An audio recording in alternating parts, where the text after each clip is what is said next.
Those of you who don't know, this is how much I love teaching, and I want you guys to learn. This is the most attractive camera angle I could possibly have. Shooting low and shooting up. Because it makes me look like a water tower in this wool blend with, a turkey neck. It's just fantastic. Okay? All right, so.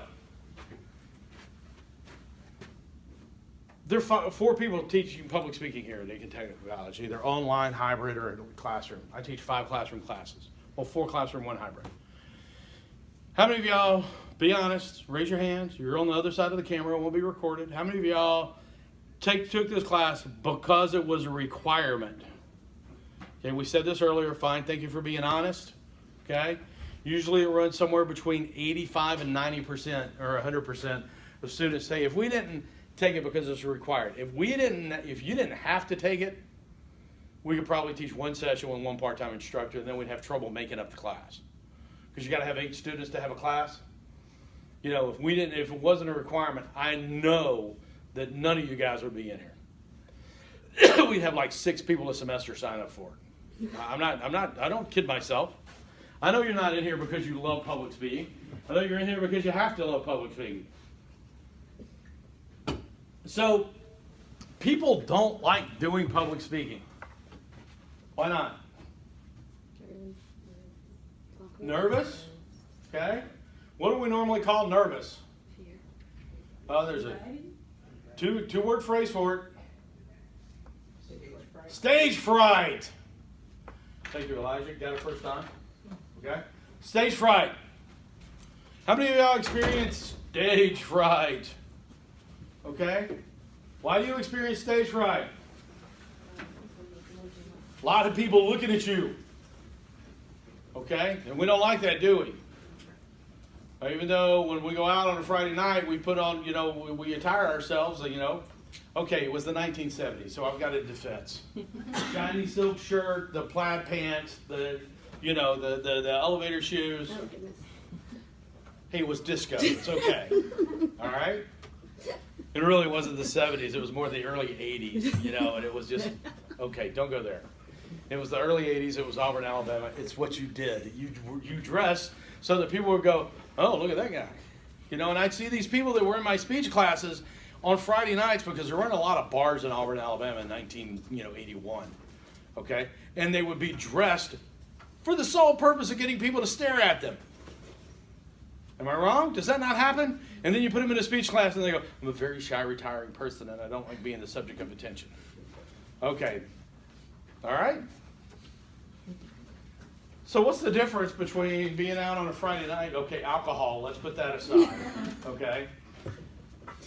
What's the difference between stage fright and trying to get everybody to look at you on other occasions? Wasn't that more of what your appearance looks like, not what you're saying? Okay, there's that. And if you're confident in your appearance, you don't have to say anything. Okay. I'm sorry, all I can think of is that Miss South Carolina Team USA from a couple of years ago when they asked her about maps, and she looked really good, but she couldn't complete a sentence. Yeah, it went viral. Okay. That doesn't mean that's not a gender-specific thing because I've known a lot of dumb, good-looking guys. Okay, let me say, and that's not saying all good-looking people are dumb.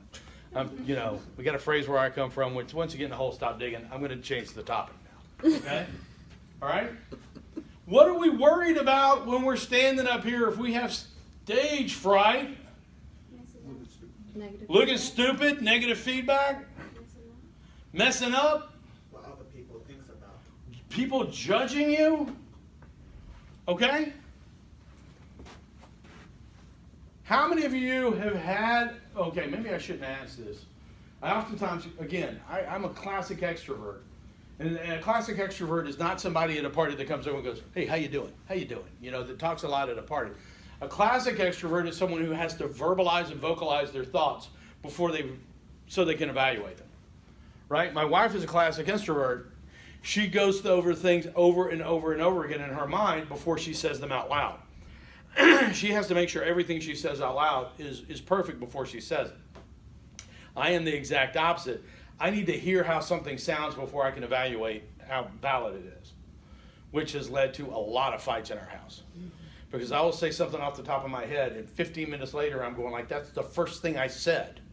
I've said 15 things since then, and she's going like, yeah, but that's the one I remember. And if you said it, you meant it. And I'm going to go, no, actually, I'm the exact opposite of that. And when we finally, figured out that she's a class against, we were taking a instructional methods class together when we were stationed in England. We figured that out. We're like, oh my God. Everything got better in our marriage all of a sudden. Because I could say, hey, yeah, I said, don't start listening to me when we're having an instruction to like the 4-minute and 30-second mark. Then you can start paying attention. Because the first 5 things I say don't matter. That doesn't work. Trust me.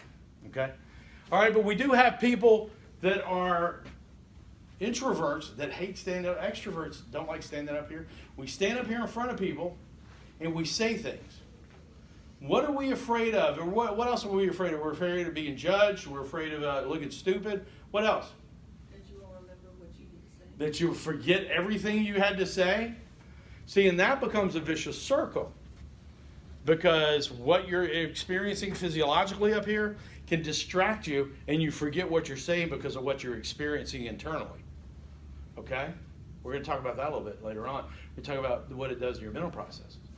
What else? What else are you afraid of? You guys obviously grew up in a much better environment than my earlier class because they were talking about people that throw things at me. I would say like stuttering. Stuttering. That's, We're going to talk about what causes that. Remind me to tell you why you stutter. People who don't stutter get in front of a group of people and start stuttering. Okay? Yeah, the first group today, the 8 o'clock class, they were pretty violent. I mean, they expected people to start slinging things at them. Okay? And not just that. In a public speaking class, has that ever happened? So if anybody comes in here with one of those Walking Dead baseball bats with a barbed wire and the nails, I will stop them at the door. Okay? So you guys can rest assured about that. Okay? So what we're going to be discussing today is the one thing that everybody wants to know about. Why this projector is so damn slow. Clearly that's something that everyone... Here it comes.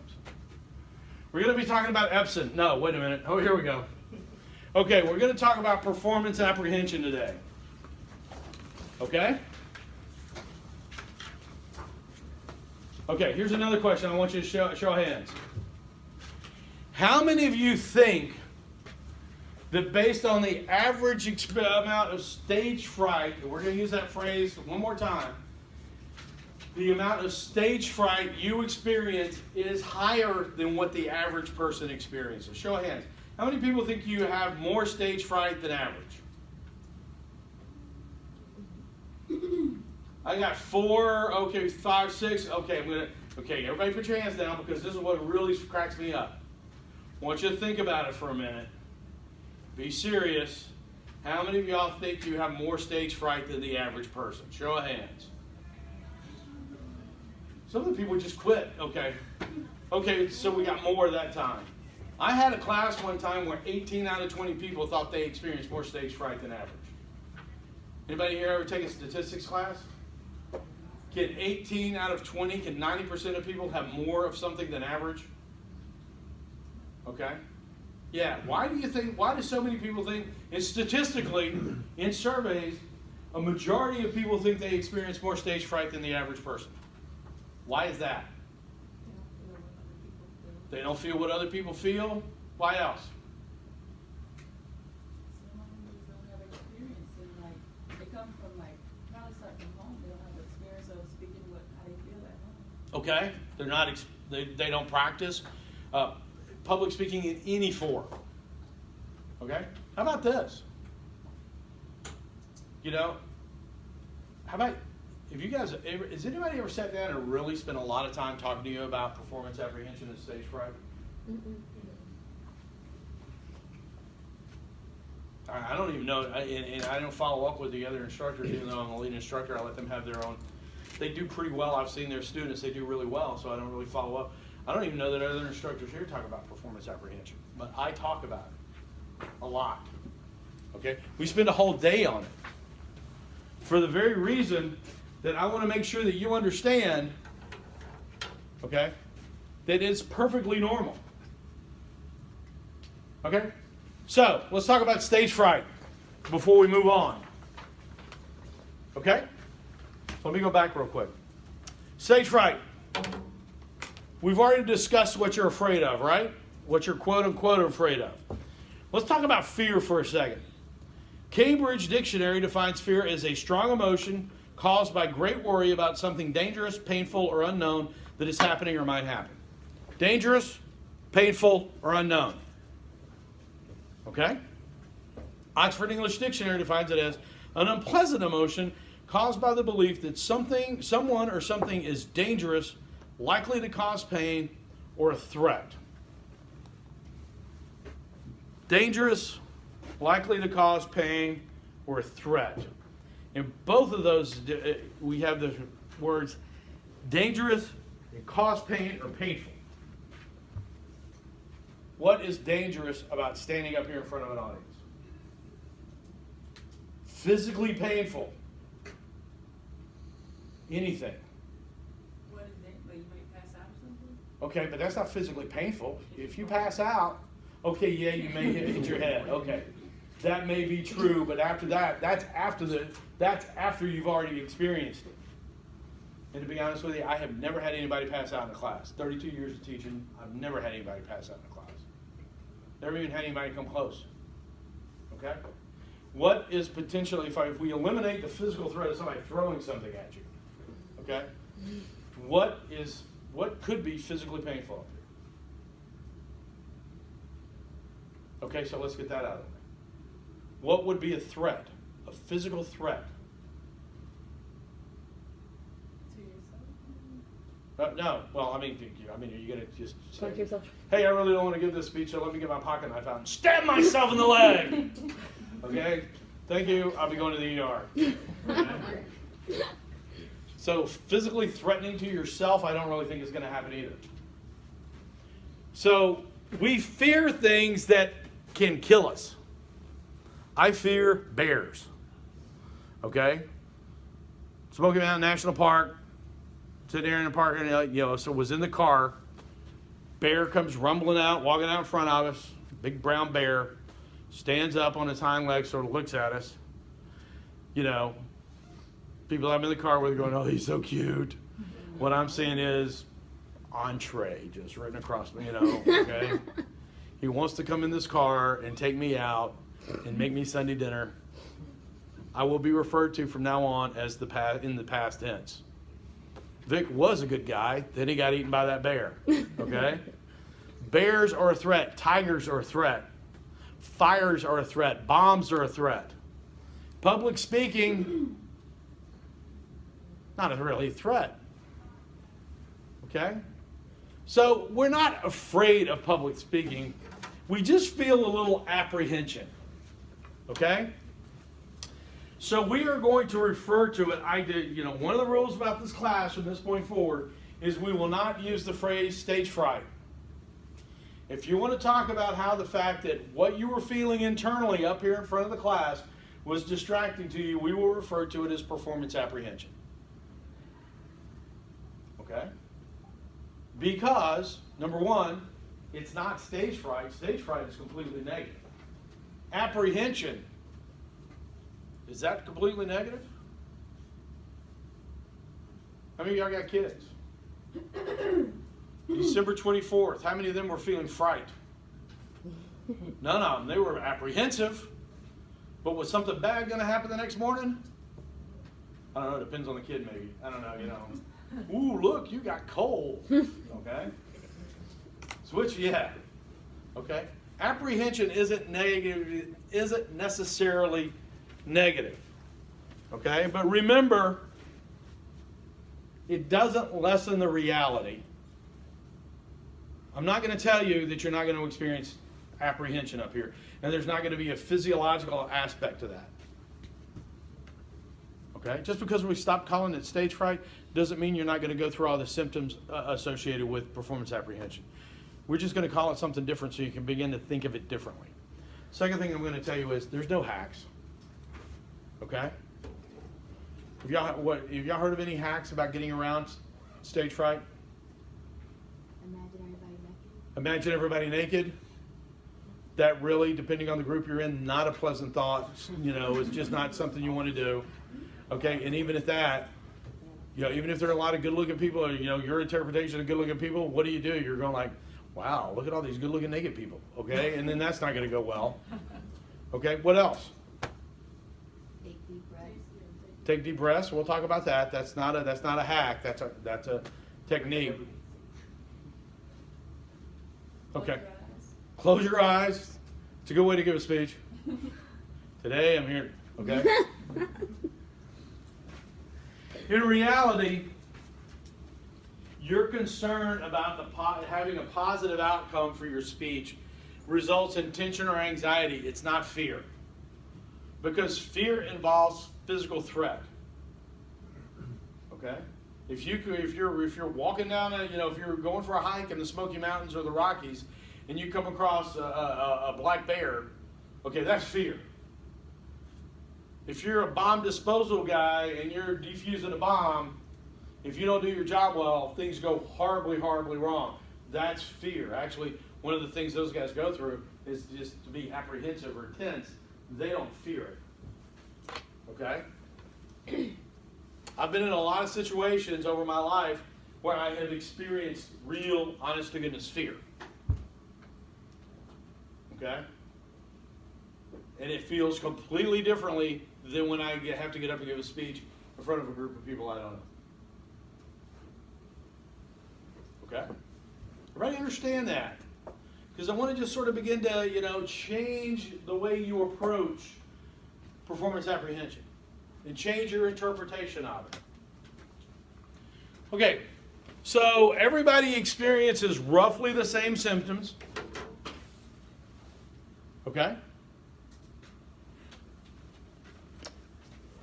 Somebody give me a symptom of performance apprehension. The stuttering? Stuttering, we've already discussed that. What else? Shaking. Shaking, that's a good one. I didn't come up with that. Sweating? Sweating, specifically, where do you sweat at? You don't sweat all over your body because of performance apprehension. I don't know. I just sweat on my armpits. What? So. Under your arms. Under your arms, not so much. That's a secondary effect. Face? Your hands.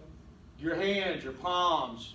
Okay, for those of you who don't know, the palmar surfaces of your hands, which is your palms, and the palmar surfaces of your feet, which are the soles of your feet, have sweat glands that don't help regulate body temperature. They're there and they produce sweat based on your level of stress. Okay? So when you start getting stressed, your palms will get sweaty. Okay? What else? I've allotted like 5 minutes for this. So stand here. Like switching back and forth or something? What? Like moving back and forth, pacing? I don't know. Pacing, that's not a real symptom. That's just the way it distributes some of that. That's voluntary. Okay. You can choose not to do that. Okay. Come on, what else? Same. Temperature goes up?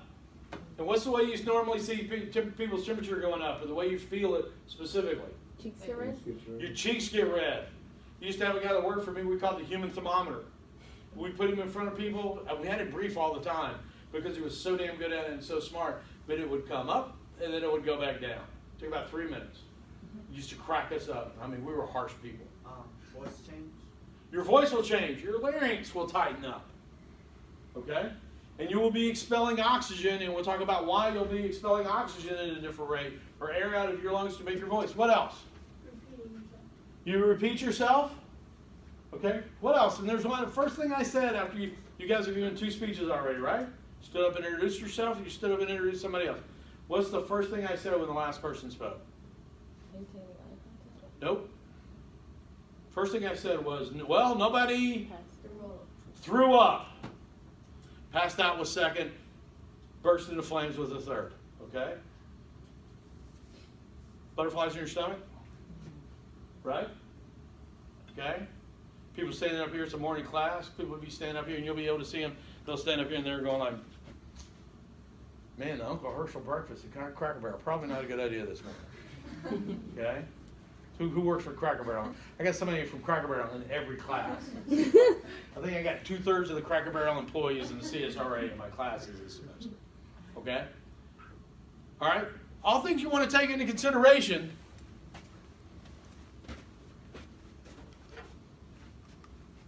Here's what happens.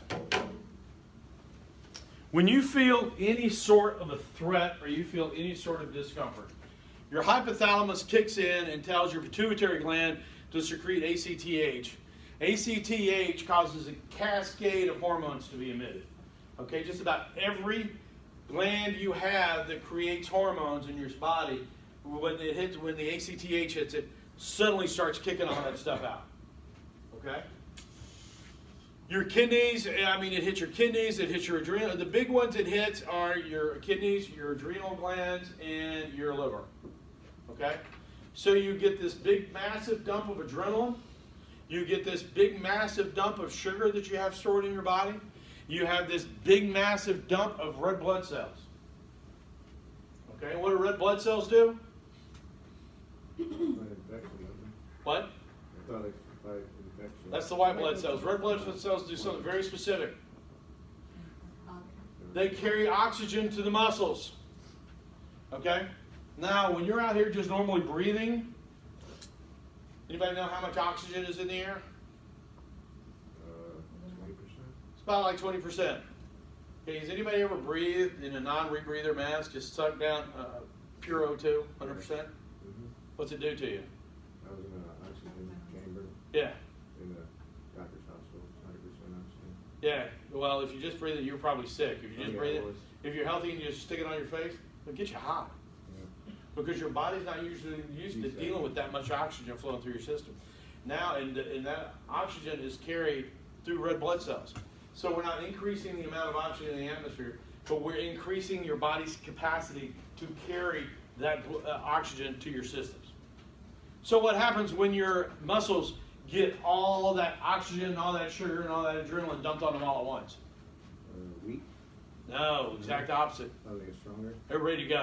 Okay. They're ready to go. I mean, I will see people give speeches up here doing this. Today I'm here to talk to you about something I really care a lot about. Because they got to get that energy out of their system. Is that still okay? Because their feet haven't moved? We'll talk about it. Because that is you can choose to stop that. Okay, now when all that sugar, all that adrenaline, everything else hits your heart, you're not going to be able to change the fact that your heart rate's going to accelerate. You can stop that. Okay? You cannot stop your hand shaking. Because when all that hits your arms and all these muscles that you use to hold your hand in one place, your hand may start shaking. You can't handle that. But if you're going to do this, hey, today I'm here to talk to you about something I care a great deal about. Okay? Did you do that when I had the cards out up here? That's a choice. I shut people down really quick when they say, oh, I had to pace. No, you chose to pace. You didn't think about it, you just started doing it. Okay? All right, after that, red blood cells, stored sugars, physical and mental capacities rise. And we're going to talk about the mental capacities in a second. Okay? It's called, and if you don't believe in evolution, okay, just skip over this part. All right? Just, turn the sound down.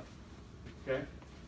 We, when we were in the Neanderthals, evolved to deal with physical threats. Okay? You're a Bronze Age man, getting bopping down the trail, and here comes the saber-toothed tiger. Okay? You got three choices. You can fight, you can fly or run, or you can, stand against a tree trunk and hope the tiger doesn't see you. Our bodies have evolved for those three responses. Okay? I want you to think about what happens. Your hands get cold, right? Your feet get cold. All right? All the blood, your body constricts all the vessels and all the veins in your extremities, your arms and your legs, so that all that blood condenses in your core your core organs, your heart, your liver, your lungs. Okay? Now, sometimes that overpressurizes, and that blood has a tendency to work its way up through the capillaries in your face, and you wind up flushing. Okay? Blushing. Okay? But your hands will get cold. Okay? At the same time, your muscles are just ready to go. Okay? You'll start breathing faster. Because if you're going to fight, or if I want to ask that. Okay, I haven't done this since I was 25 years old. if you get in a real honest to goodness fist fight with somebody, okay, when it's all over with, I mean, even if it lasts like 15 seconds, you're like, okay? There's nothing more tiring than being in a fight. Okay? All of that is your heart rate picks up, your breathing picks up, because if you decide to fight or to fly, okay, you're going to need all these big muscles in your legs to have a ton of oxygen, and that's if you don't have, and that's what you're designed for. Okay? If you're going to fight, you want to have good grip on whoever you're fighting. You want to be able to grab him and hold on to him, or grab a stick and hold on to that stick and use it as a weapon. That's why you get sweaty palms. Okay? If you decide to run, we evolved to run barefoot for long distances. And if you're running across rocks, you're going to want your feet to be a little sweaty so that you can get good traction on whatever you're running on. That's why some people get really freaked out the first time they get up here and they go, why were my feet so sweaty? Okay? Everybody understand that? And as far as all that adrenaline and all that sugar, at the same time your digestive system should be going into overdrive, a lot of the blood comes out of your digestive system to focus on those key organs you have to live. So your digestive tract just goes all wacky. And how does that manifest itself? Butterflies in your stomach, more commonly known as nausea. Okay? Not bad nausea, where you sit up here going, today I would like to,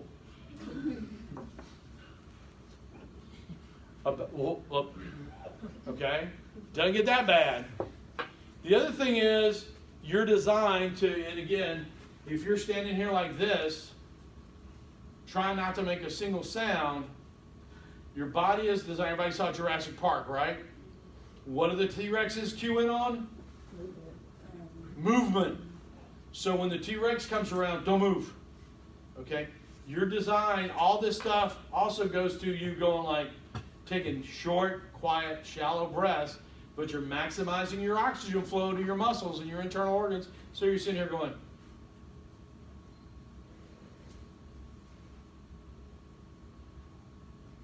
now, I want you to think about that.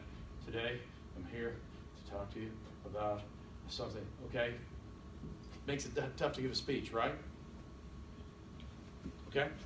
All of this is biological. We can't really change it.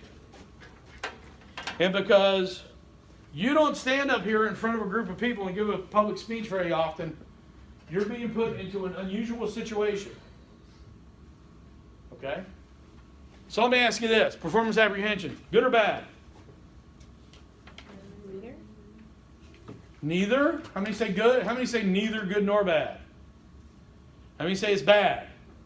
Come on, be honest. How many say it's good? How many of you just don't want to raise your hand this morning? Okay, 3 people fell in that category. Okay. NBA playoffs. Last year. Who played in the NBA playoffs? Warriors and Cavaliers. Warriors and Cavaliers. Golden State Warriors, Cleveland Cavaliers. Who played in the NBA playoffs the year before that? Warriors and Cavaliers. Warriors and Cavaliers. Who played in the year before that? Warriors and Cavaliers. Warriors and Cavaliers. One more time. Who played the year before that? Warriors and Cavaliers. Warriors and Cavaliers. Same 2 teams that played 4 times. I think there was only like 4 different players that weren't in the that didn't play. I mean, it was the same, 20 players all 4 times. Anybody watch the NBA playoffs last year? How was it? Bad. It was awful. I mean, they were playing technically good basketball, but I mean, even the dynasty, the big hallmark players, like Stephen Curry and LeBron James were just like out there going, "We've done this before. Hey, what the hell, getting paid." I mean, you could tell they could give it. We've played these guys before. They clearly did not get up for that game or any of the games. Am I wrong? Anybody watch it? Am I lying? I will usually watch some of the playoffs, but I watch like some of the second game, and I'm like going. I mean, they're not running up and down the court. They're not showing any. They're leaving nothing out there. They're just playing a game that they're obviously clearly being paid a lot of money to play. Okay, everybody knows who Tim Tebow is, right? Saw Tim Tebow play over at old Lake Olmsted Park when he came in with the Columbia Fireflies, I think, and he was playing minor league baseball for the Mets for a while. buddy of mine said, hey, you saw Tim Tebow play last night? And I said, yeah. And he goes, well, how'd he play? How'd he look? He said, looks like he's getting paid $12 million a year to be a broadcaster. Okay? I mean, what do you mean? I said, he didn't run. He didn't, when everybody else, and clearly he was there. I mean, because it was a sellout. All 3 nights they were in Augusta, it was a sellout. Fireflies, every time they went anywhere, it was a sellout because Tim Tebow was out there. And everybody else would be, I'm working for my chance to go to the show. Tim Tebow's out there going, I'm here to play baseball. Don't care. He didn't hustle. He was playing right field, left field. Man, center fielder would come all the way over into his field to get the ball. Tim Tebow would be, oh, you got it? All right, I'm fine. I'm cool. Okay? Everybody else? Flip that. Anybody watch the Stanley Cup playoffs last year? Yeah, I know South Carolina, not a big hockey town, but still. You watch it? Yes. Who played? I don't remember. Who played? What year? I think it was the Washington Capitals. Washington, my team, Washington Capitals. Yeah, that's right, the Las Vegas. And the Las Vegas Knights. Yeah. Okay. First time. Only hockey team I really care about. I won't watch them all that often, but I do follow the Capitals because I lived in up there for 10 years. Washington Capitals, most disrespected team in professional hockey. Yeah. They have a great winning percentage. Then 10 years in a row, they wind up in the quarterfinals against the Pittsburgh Penguins. 9 years out of 10, they lost in straight games. Okay, completely disrespect. Okay, the Capitals were a postseason joke. Okay, but they got a guy, their captain is a guy named Alex Ovechkin. And Ovechkin's getting old. This was probably going to be, he couldn't count on many more shots at the Stanley Cup. And as the captain, he brought that entire team up. And when they beat Pittsburgh, something happened with that team that just made them electric to watch. The other team, the Las Vegas Knights, it was literally their first season as a professional hockey team. And just before their season started, they had the mass shooting.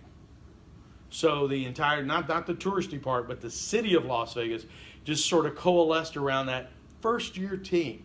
In the modern era of professional sports in the United States, no first-year professional team had made it all the way to the season finals. And it was just fun to watch. I grew up in Homewood, Alabama, not a big hockey town. I know you guys are going to be stunned by that. Okay, I don't know a lot about hockey, but it was just fun to see these guys skate and to leave everything out there. Okay? NBA, NHL. Difference was the NHL guys experienced performance apprehension before they went out on the ice. The NBA guys went, we've done this before, big deal. Okay? Usually what happens is you get like last year, everybody watched Super Bowl? Yeah. Who played in the Super Bowl? Eagles. Patriots and the Eagles. Okay? Cheaters and the other guys. The cheaters and the hooligans is one guy had. Okay? Did the Patriots care? No, they went out there and played like, oh, I've already got, we've already won 4. I've already won 4 of these personally. I don't care. Yeah, and guys like, Tom Brady. Yeah. I mean, come on, let's be serious. Clearly, the Eagles wanted to win. Okay? And that was based on nothing more than they had a desire. Y'all getting sick of my guy here with his internal organs all hanging out? I feel like I'm in biology. What? Said I feel like I'm in biology. Yeah, well, okay. Yeah, well, let's not discuss Tom Brady. Okay? Okay? So again, we discussed the biological causes.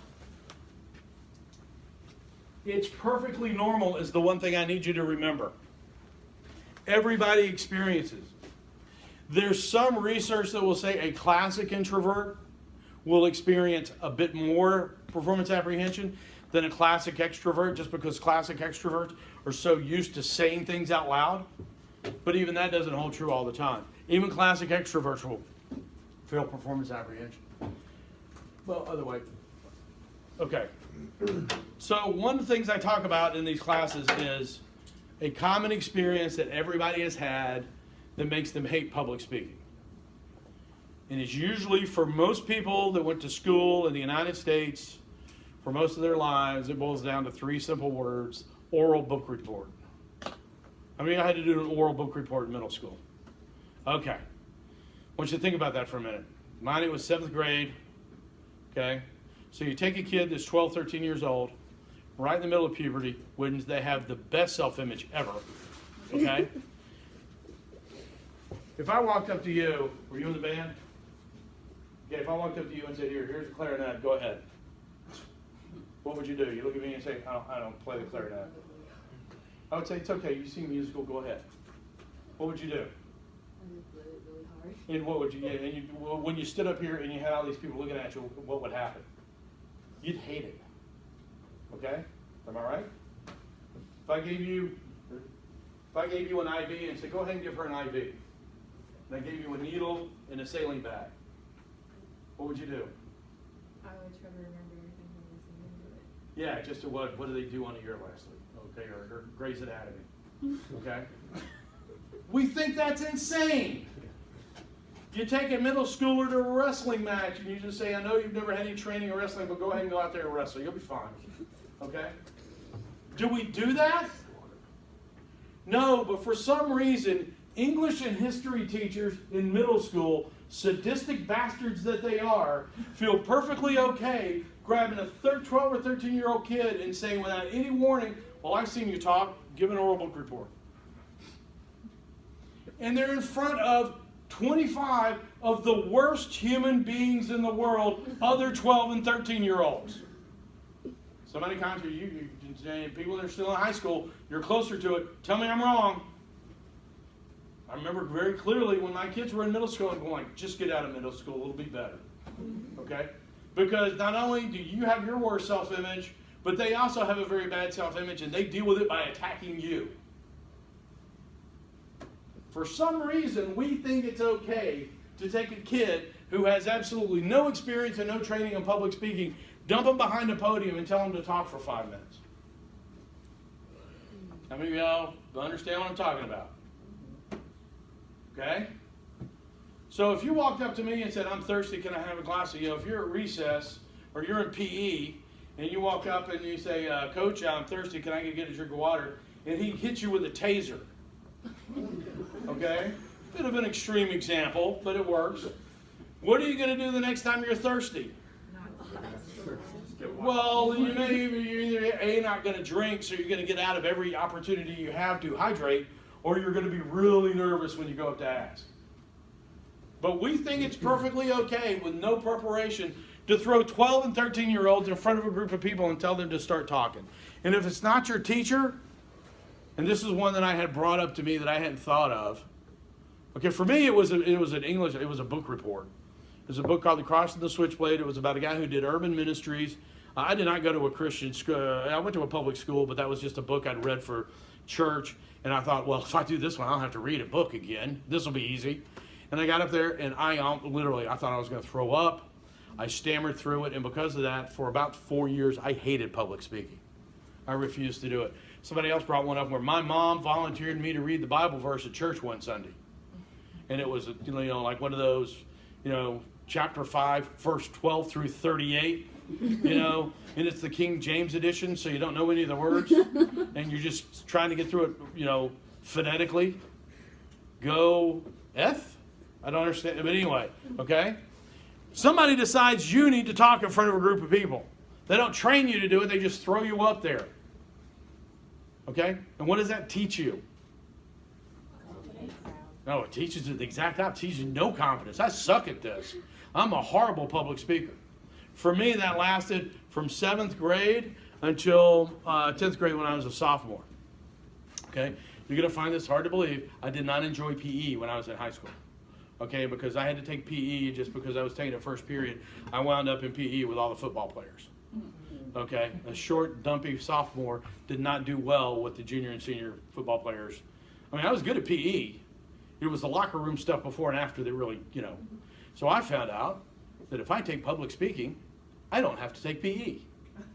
I was in public speaking and shot, knowing that I was going to hate it. Fortunately, my speech teacher was a lady named Pat Bailey. Fantastic. She got me on the debate team, convinced me to go into the debate team, changed course of my entire life. Okay? Because I soon got to realize I like public speaking. I like performance apprehension. I like getting up in front of a group, an audience of 8,000 people and talking to them. I like addressing groups of 300-400. Okay?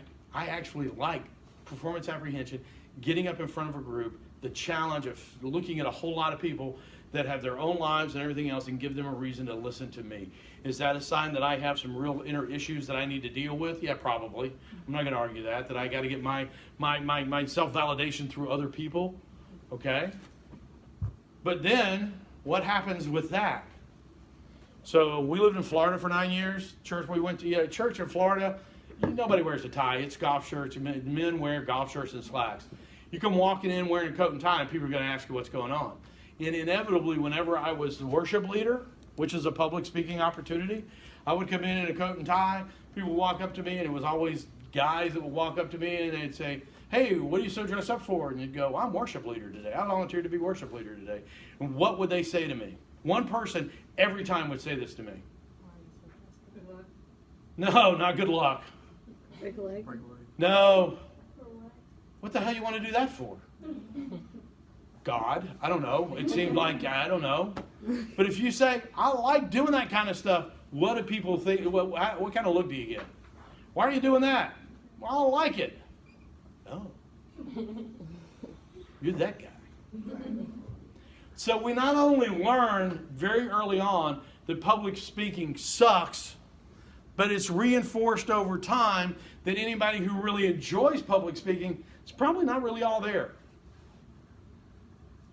Somebody correct me if I'm wrong. Okay? Finally, tying directly into that,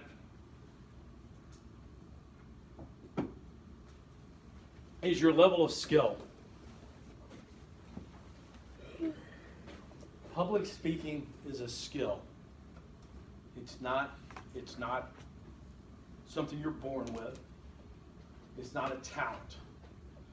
People can just stand up and start singing, right? You know people that have never had any training that are fantastic singers, okay? Public speaking isn't that way. It's a skill. There are no natural-born public speakers, right? Singing, you can, examine the way they make the sound and the physiology of the voice, and you can determine if somebody's going to be a pretty good singer. Of course, they have to have training to become a great singer, but you can determine pretty much that somebody can be a raw talent singer. There's nobody in the world that just naturally gets up and speaks publicly well. Okay?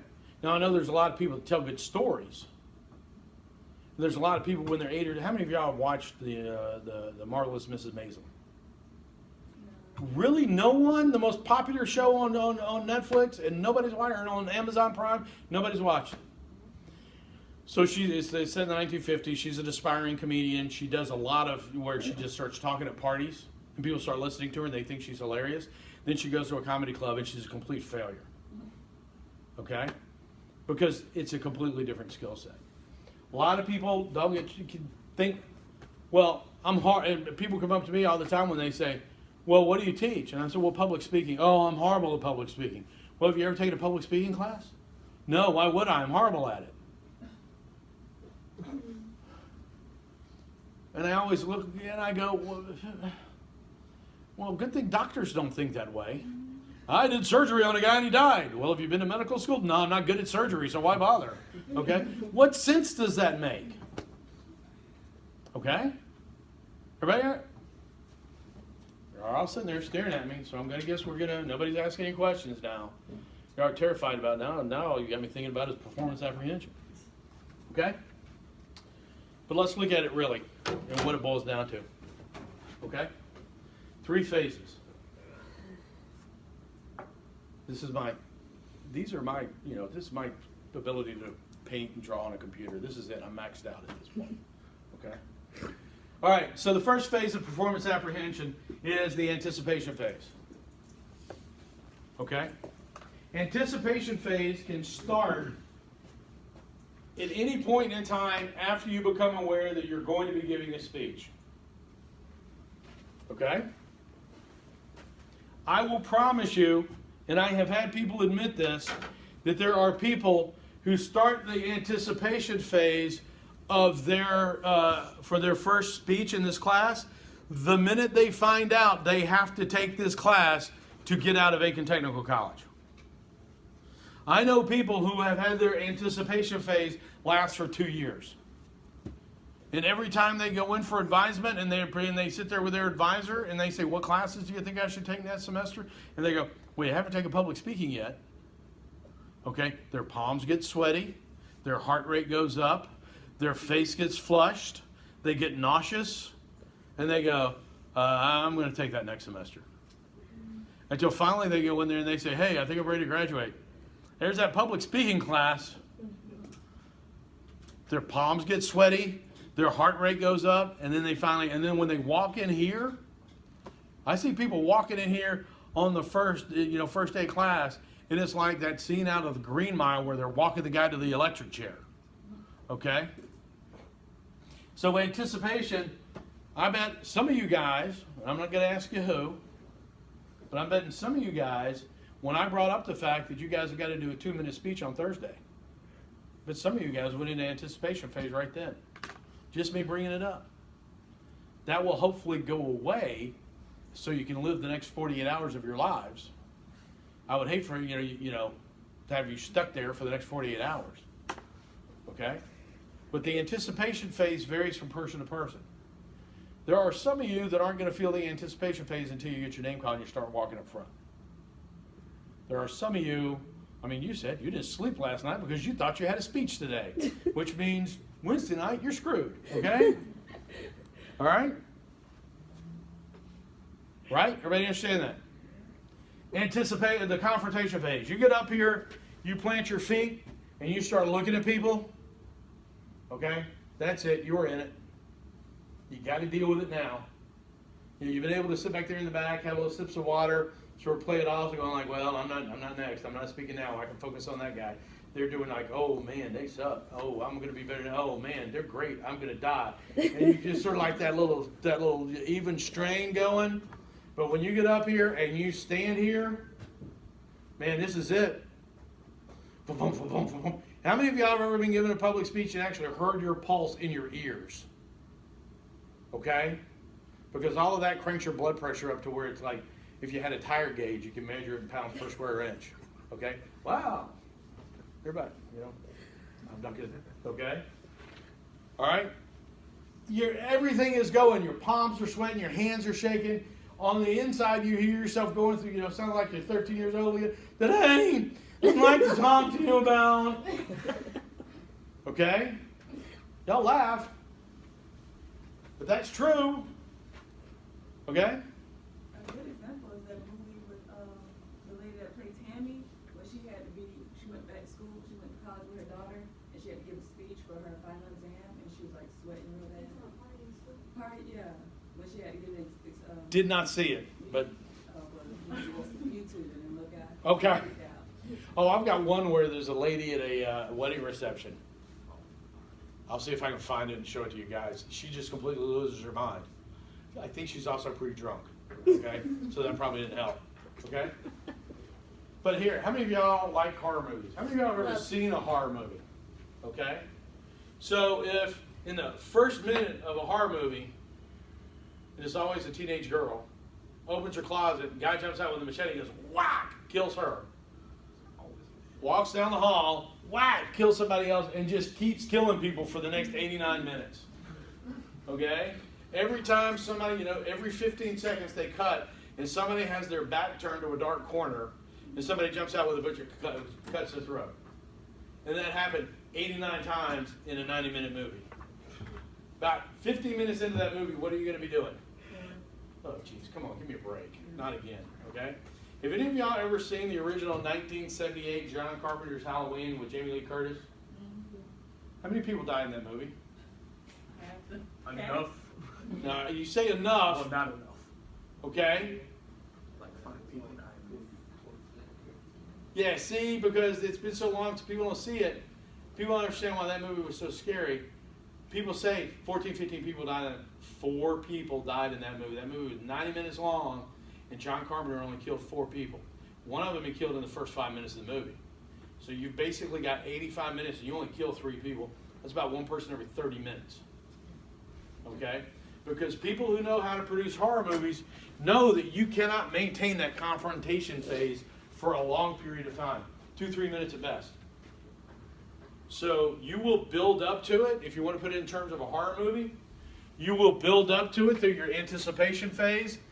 A good movie director for a horror film will get right to the very end of that confrontation phase when you're going to attenuate that emotion anyway, and then he does it, and then you get to adapt to it. Okay? Then they give you several minutes. So they inevitably there's a lake involved. Okay? Friday the 13th, the guy comes up out of the lake, drags somebody out of the canoe. Okay? Okay, I stopped watching horror movies in 1983. I got to admit it. Okay? I saw that. Yeah. It was Good. okay. Yeah, somebody's out there and you see you see somebody swimming up at the canoe, and that builds for like 2 or 3 minutes. So somebody jumps up and grabs them and drags them down into the water, and you know they're dead. And then the next thing, what happens immediately after that? It's a nice sunny day, and everybody's going, "Where's Bobby?" But they go about their business, and everybody's really until it gets until suddenly you see somebody walking through the trees again. Okay, so you get about 10 or 15 minutes, and then they take you back, and you see somebody walking through the woods again, and they take you back into anticipation. Okay? Performance apprehension works the same way. You cannot maintain confrontation for more than about 2 or 3 minutes. Your body cannot physically do it without additional stimulus.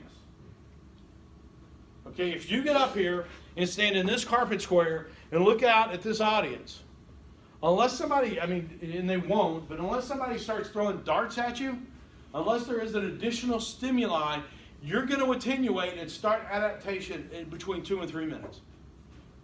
Physiologically, you have to. So as a novice public speaker, what does that mean to you? What does that say to you?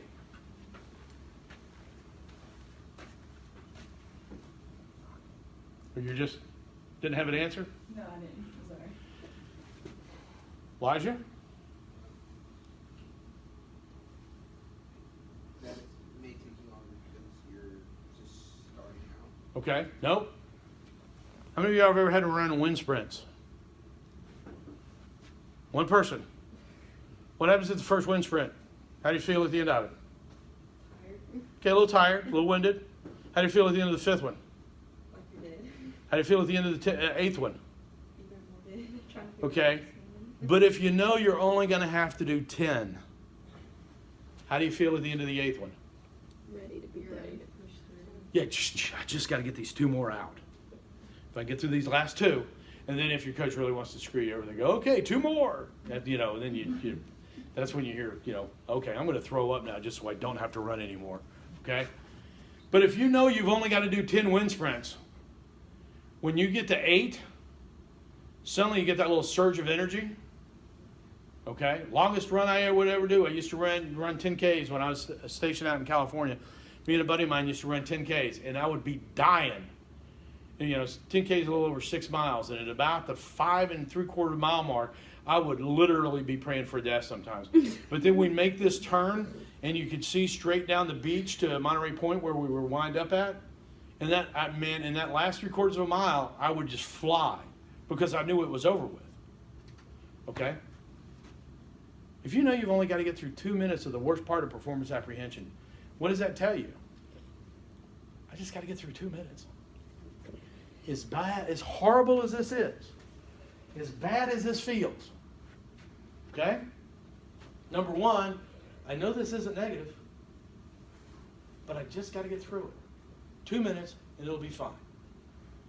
Okay? When I come walking in here, first day of class, okay? I don't know what I'm walking into, what kind of a viper pit they've set me up for in here, okay? I come walking in here, and every class is different, every semester is different. So when I walk in through that door the first time, okay, I got no idea what you guys are going to look like or what you guys, who's going to be hostile, who's going to be, whether or not, my hybrid class that meets on Monday afternoons, like talking to an oil painting. I swear, it's like they could stand up, cardboard cutouts of themselves, and I probably wouldn't notice. Because they all do, they just sit there. Okay? But I know, so I have performance apprehension when we start the semester. But I know that if I get through those first couple of minutes of that very first class, I'm good to go. And I've learned that through experience. Okay? Does everybody understand? So are you saying like for a 2-minute speech, someone would probably just have it like the whole time? Yeah, and I've debated that. So you're okay. So you're that person. I'm that person. Somebody in every class comes up with that same comment. Well, then why are you having us do a 2-minute speech when we only get to do the confrontation phase? We don't get into adaptation. Because there's a couple of the teaching points and the learning points for the 2-minute speech are very specific. Okay? I don't want, if you do a 3 minutes, if I made it 3 minutes, and I've experimented with that before, it becomes more of a formal speech. Okay?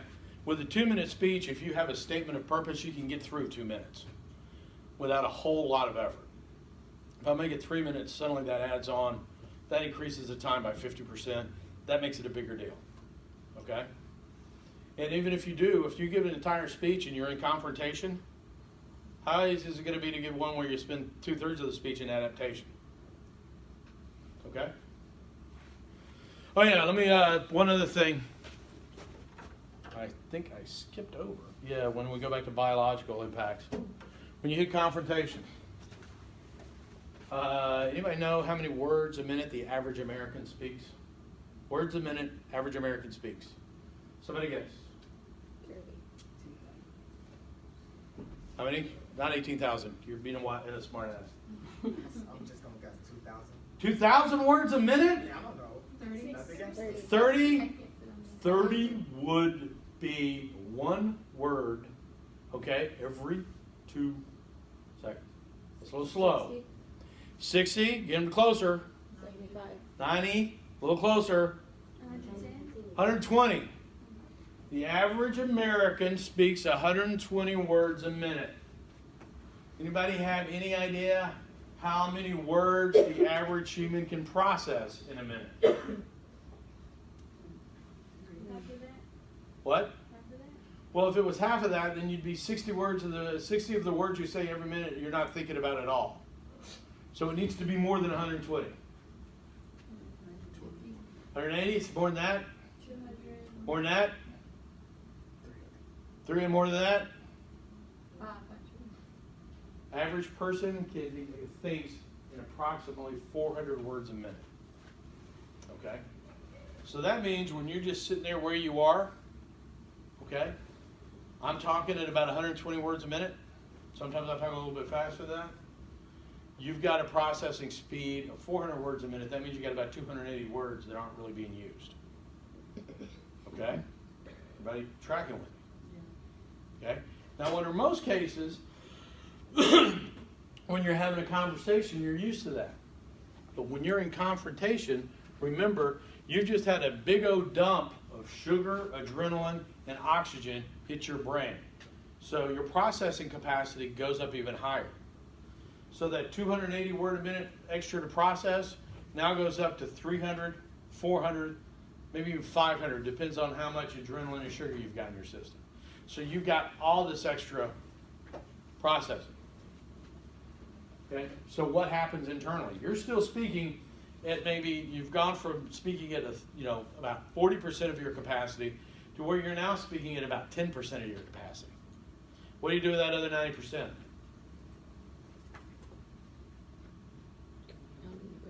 What? I'm not thinking too much. You lose your mind. Okay? Because you're sitting up here talking, and then all of a sudden somebody, you see me write something down and you're sitting up here going, now the level of fertilizer runoff, what is he doing? Why, what? He's writing. Okay? And so what happens is you're like going, so the level of runoff of fertilizers into the, because your focus is now suddenly on something else. Okay? And it runs there fairly quickly. And so when you say you start stuttering, really what you're doing is you so lose focus on what you're doing vocally that you just hit a repeat cycle. Okay? And so what we need to focus on when we're talking about fertilizer, you'll see people do that in here. When you get into that place, what do? Start over. I mean, don't go all the way back to the beginning of the speech. That's why you have note cards. Okay, we'll talk about that in just a second. Okay? So you just want us to like start the sentence over again? Just get to a point where you're comfortable, just restart. Okay? Just realize that when you have something that happens because of performance apprehension, two things to remember. Number one, it happens to everybody. So if you feel like your hands are shaking, okay, everybody's hand shakes. If you feel like your voice is cracking, everybody's voice cracks. If you feel like you literally should have brought a big roll of Bounty paper towels up here to keep your hands from dripping all over them, everybody experiences that. Second thing, 90% of performance apprehension is internal. Can we see your heart rate go up? Can we see your hand shake? Maybe. Possibly, because but it's going to look a lot less significant out there in the audience than it is to you. Can we hear your voice crack? Yes. Okay. We're going to have a little experiment after you guys do your 2-minute speeches. Okay? It's going to show whether or not that's true. You can hear your voice crack, and the audience hear your voice crack. Yeah, not normally. Normally people don't notice. Okay? Okay, I'll tell you what it's going to be so you're not surprised. Always after the 2-minute speeches, I say, how many of y'all saw someone who was experiencing an inordinate amount of performance apprehension? You want to know the funny thing is? Usually I get maybe one hand. Or that they saw one speaker up there. How many of y'all felt like you were experiencing an inordinate amount of performance apprehension? 15 people will put their hands up. Okay? All right, how to deal with it. Develop communication versus a performance. If you're performing, okay, that's not what you want to do. Actors perform, singers perform, communicators are focused on whether or not they get their ideas across. Okay? So a lot of people at the end of the semester are really kind of surprised because I will have somebody who will get up here and deliver a speech that has absolutely no indications of performance apprehension, but the organization is so junked up that you couldn't tell what the heck they were trying to get you to do, get you to understand, and those people will get a really lousy grade. Okay? But it's the person who stands up here very quietly, even though they don't seem to have a whole lot of exuberance, they go, for my second main point, what I would like to talk to you about is the effects that the fertilizer is having on the fish population in the lake. Okay? People go, well, that person's not a very good public speaker. No, that person communicated well. They organized their thoughts. They presented it in an organized manner that you as an audience will be able to remember and take away with you. That's an effective communicator. Okay? Studies have shown over and over again that if you have someone who appears nervous and yet delivers an organized speech, they're going to do better than someone who appears fluent in a public speaking environment and has a disorganized speech. Okay? Put them both together and you're great, and that's what we're going to strive toward. But remember, you're communicating ideas. You're not a performing seal up here. You're a communicator. All right, everybody understand? Second, do some relaxation exercises. Where are my parents in here? Parents? Did y'all go through childbirth classes? Okay. What do they tell you to do to relax? Breathe. Okay? It's that breathing. After a contraction, you take a big cleansing breath, and that's as much for the dad as it is for the mom, because the dads are always freaking out. Oh yeah, sure, it's tough on the mom, I guess. Okay. When my first we were in labor. I always say, I like to say we were in labor. I wasn't in labor. My wife was in labor. 16 hours. I wore a pair of very comfortable boat shoes. Okay, that had no arch support. And at the end of that 16 hours, both my arches had fallen. Okay. 2 days after the baby was born, the home visit nurse comes by and she goes, "Oh, how's everybody doing?" I'm going like, "My arches," and I had no sleep. So, and I said, "My arches have fallen and my feet hurt really bad." And she goes, "Oh, how's the baby?" And I'm like, "Oh, well, if we're going to make it all about her." Okay. All right. But they teach you breathing exercises, relaxation techniques. Okay. The whole Lamaze method is nothing but relaxation techniques. All right, look up relaxation exercises. I do one if I'm really going to be standing up in front of a group and giving a public speech. Okay, I will try to get there about 20 minutes early so I can get off in a room by myself.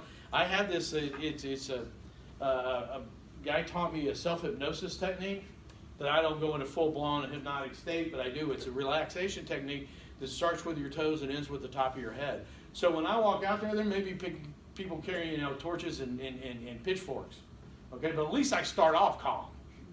Okay? It may go ugly early, but at least I started calm. Okay? Finally, there's cognitive restructuring. Cognitive restructuring is an incredibly good technique. It's very few people actually do it. So what cognitive restructuring is you actually take a situation, you identify in detail what your fears are. Okay? Public speaking, what are your fears when you're up here? You know, what did we say earlier? What are you afraid of? What causes you apprehension up here? That's what people think about, what people is thinking about you. You're worried about people judging you. What else? Saying the wrong. Saying the wrong thing. What else? Looking stupid. Looking stupid. What else? Sweating. Sweating. Okay, physiological effects. What else? Shaking. Okay? And you make a list of those down one side of a page. Then you draw a line, and you draw little arrows from, nausea. And you write down, I am not going to throw up. I have never seen anybody, and I know it's you see it in a million movies, and you see it in all sorts of sitcoms, where somebody stands up and says, today I'd like to tell you about, whoo! Okay, never happens. Never seen that happen. Okay? Hands are going to shake. Audience probably won't notice. People will be judging me. I will effectively communicate with my ideas. Okay? Everybody understand what we're doing? You take your fears and then you list them as what the real impacts of them will be. What the real probability. Now, if I was writing bears, death. Bear will kill me. Okay? Eaten. Bear will eat me. Okay? But with public speaking, you can take it down what you're afraid of is not going to be. And so when you're sitting there waiting to come up and speak, you're looking at your cognitive restructuring sheet, and you're just very clinically, very structured, walking through and telling you and talking to yourself about that your fears are not going to lead to the disaster you're worried about. Everybody understand that? Last thing you can do is training, and you're doing that now. Again, goes back to I hate public speaking. Well, have you ever taken a public speaking class? I'm not good at it. Why would I? Okay? That makes no sense to me. Some things you should do.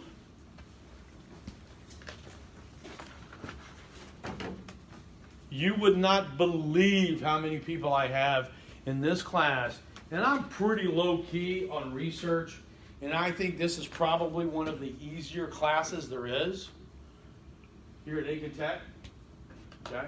You would not believe how many people think they can walk in here and wing it on speech day. For your impromptu speech, that'll work. It won't work for your manuscript. If you haven't read your manuscript out loud a lot, I'm going to know. And it sure is not going to work, but I have people that will come in here and just jot some things down on a note card, and then they're going to get up here and think they're going to give a good speech. So you have to prepare. You need to have presentation aids. Now, in this class, the only presentation aid you're going to be allowed is going to be your note cards.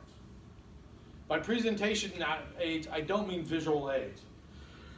I mean presentation aid is anything that will assist you with your presentation. Okay? You're going to get note cards. Because what happens when you're up here and you have a complete mental meltdown? And the next thing when you see somebody, there's a guy goes by in a clown suit on a unicycle, and behind outside there, okay, or one of your, this happens all the time. One of your friends walk by, sees you getting up there giving a speech. So what does one of your friends do out there on the other side of the mirror? Okay, and you're like sitting there going, and so you stop, and then you go, oh crap, where was I? If you don't have a note card, what are you going to have to do? There's nothing more painful than seeing somebody go, I did that. Did that. I haven't done that yet, so that's bad. Oh, okay, I know where I'm at. If you have a note card and you have your thumb where you're at in your speech, and just every time you change main points, you slide your thumb down and go right back to where you were. It's that simple. We're not going to do visual aids because too many times I want you to be able to give a good speech. If you can add visual aids later to a good speech. If you get hung up on the visual aids and aren't giving a good speech, I don't waste time with the visual aids. I focus on the key, core task. Dress appropriately. I flew up to Washington, D.C. for an interview. I thought the interviews, because my flight got there at like 3:45. I jumped on the metro to the office where I thought they were just going to give me my hotel room key, and I was going to do that. I walked from there, walked in, I checked in, and they took me straight into a job interview. And I was wearing my airplane clothes, okay? Which meant baggy cargo pants, an old golf shirt, an old polo shirt, and some hiking boots. And I'm doing a job interview dressed like that. And they're all wearing suits. And I'm like, what was I thinking about the entire, even though I looked at them and I said, hey, listen, I didn't know I was going to be doing an interview today. I'd been told I was just going to the hotel. This is not how I dress for a job interview. And they went, oh, don't worry about it. It's fine. What was I focused on through that entire interview? God, I'm wearing cargo pants for an interview. Okay? And it was old ratty cargo pants that I'd worn in Iraq and Afghanistan. I mean, they had holes in them. Okay? Super comfortable. Did not look professional. So if you stand up here, even though there's no dress code, and you've got on and suddenly you realize that, something's wrong with your clothes, suddenly you realize that hole in your t-shirt isn't necessarily where you want a hole in your t-shirt, okay? What are you focusing on? That hole in your t-shirt, okay? Let your nonverbals convince yourself. We're going to talk about that in just a second. Focus on your message. Just plow through it. Push. If you could focus on giving your speech for 2 minutes, what happens? What happens at 2 minutes? You're not done. Well, for this one you're done, but for a 4 to 6 minute speech, what happens at 2 minutes? Adaptation. Focus on the speech for the first 2 minutes, and then the other parts will take care of itself. And remember, it's going to be better fairly soon. You'll hit adaptation fairly soon. Here's what I mean by let your nonverbals convince yourself. Had an appointment. My wife wanted to go with my orthopedic surgeon back at the end of November. Okay, about whether or not my shoulder needed surgery. My wife is sitting there like this.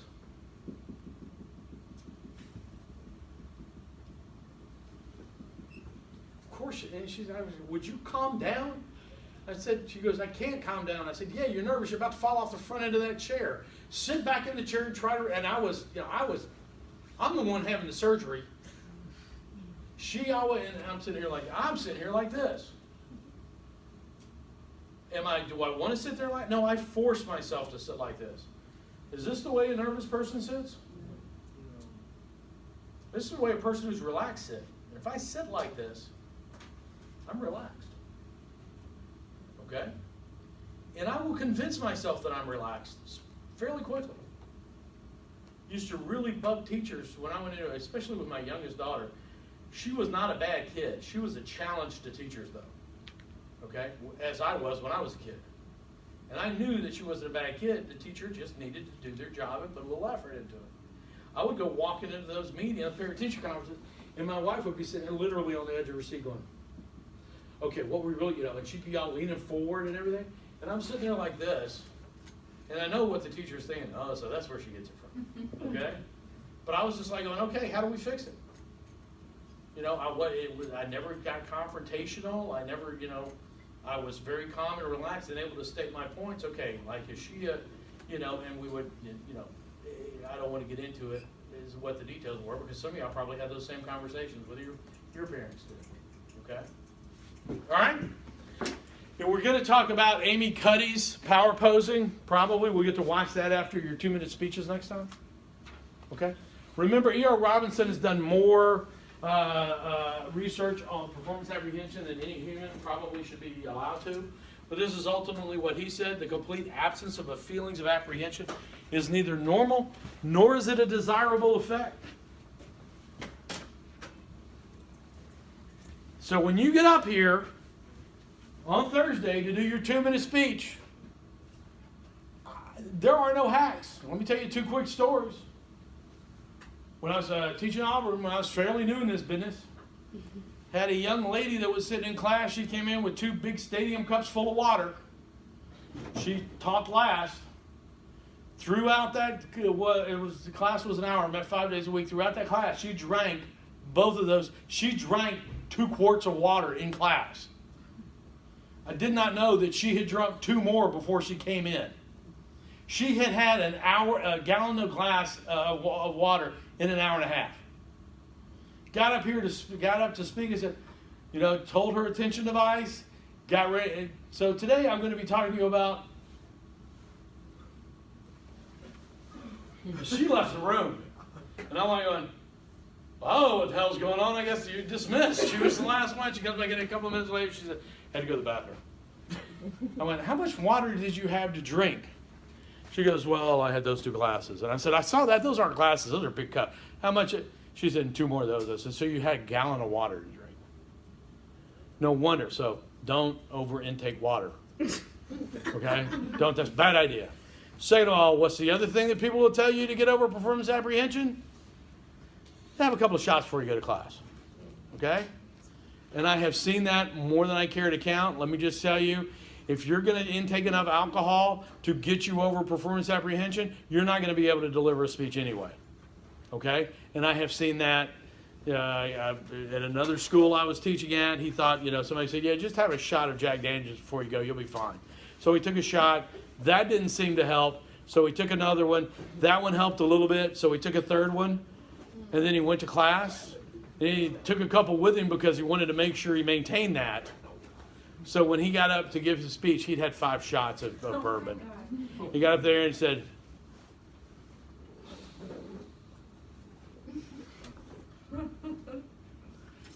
"Today I'm here to talk to you." And I will stop.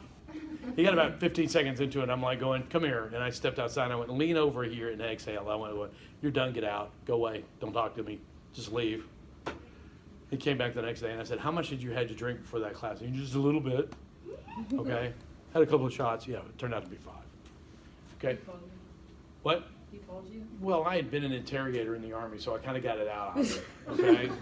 It's like by 2, you really mean 3, right? Yeah, and if you mean 3, you probably had 4, right? And if you had 4, we're really talking 5. Yeah, it was 5 shots. Okay? Don't try to fake it. Don't try to cheat. Okay? When you see Amy Cuddy's talk, she's going to tell you how to make it a little bit better. But performance apprehension is something you need to have to do well with this skill. Okay? Everybody with me?